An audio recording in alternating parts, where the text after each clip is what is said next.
paano set up yung VMAX category. Hindi ko pa natatapos yan. Front, kulang pa. Hindi pa ako nakakabili guys.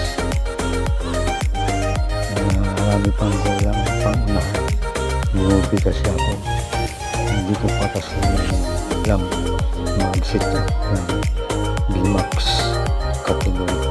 May mag-comment dyan guys, paano mag-set up ng VMAX category.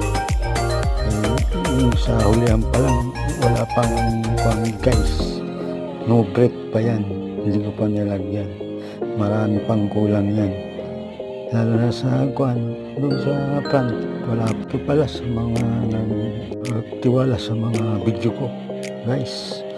Maraming salamat sa inyong lahat na walang sawa sa panonood ng mga